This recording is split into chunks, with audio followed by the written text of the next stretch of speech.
Hello there.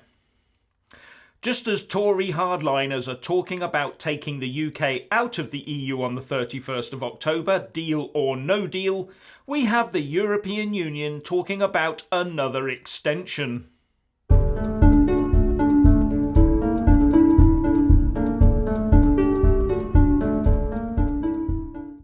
According to the Express and the Times, an EU source says that at least 25 of the other 27 EU member states are prepared to give the UK yet another Brextension. The source also said that Germany and most other EU governments believe that any incoming Conservative Prime Minister will be forced into another Article 50 extension, which could last into spring 2020. The Times reports the sources saying, "We hate it, but we are going to give them another extension. In the end, no one wants to be seen as the one who pulls the plug." But as far as I can see, no one mentioned France or Macron, who recently said that the UK must leave by October the 31st unless it was to hold a referendum or come up with something completely different. The source also said that most EU 27 governments believe that a no-deal exit would be political suicide for the Tories and said, "There would be no majority for it in Parliament and the government would collapse. A new government will probably say, 'We can't decide. We will ask the people again, a second referendum.' They will probably ask the question, 'Are we going to accept this treaty or just pull out?' We will see where the majority is." So the EU thinks that Theresa May's replacement, whoever it is, will get seated behind the desk and immediately pick up the phone to Brussels to ask for an extension. Well, looking at many of the candidates, they're probably spot on with that analysis.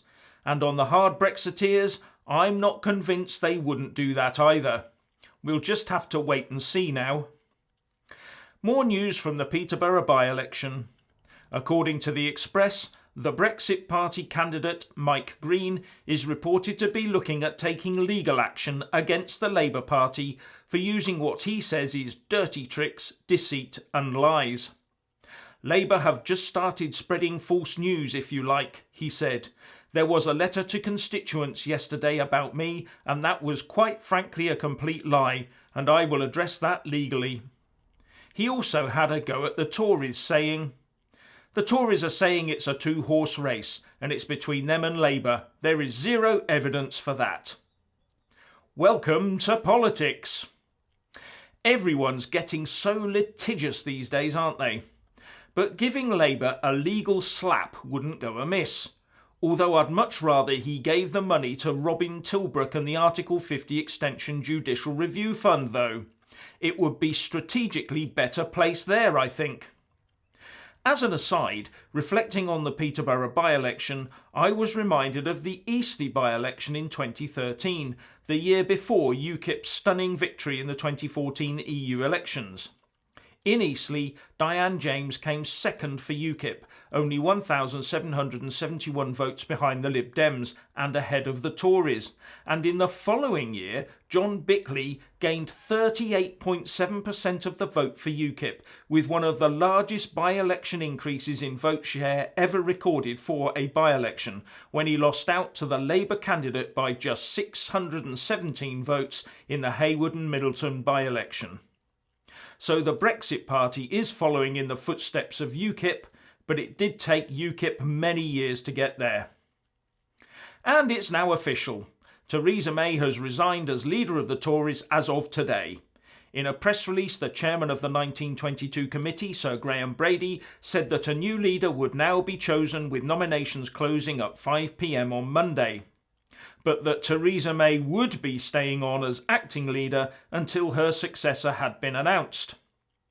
Also, for those that haven't heard, the private prosecution brought by Marcus Ball against Boris Johnson for misconduct in public office for the claim that the UK sent the EU £350 million a week has been thrown out by the High Court.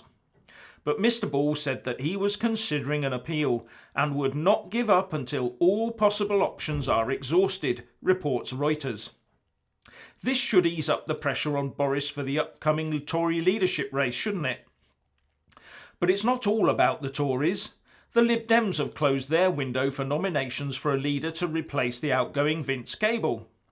There are only two names on the list, Ed Davey and Joe Swinson, with the vote by party members to choose between the two of them starting at 9:30 a.m. on the 1st of July.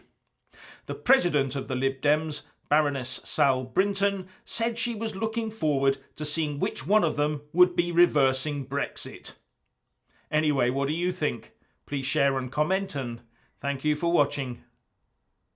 Please do like and share this video, and also subscribe to my channel. And when subscribing, please do remember to press on the little bell next to the subscribe button. That way you'll get an alert every single time I put up a new video. Thank you very much for watching.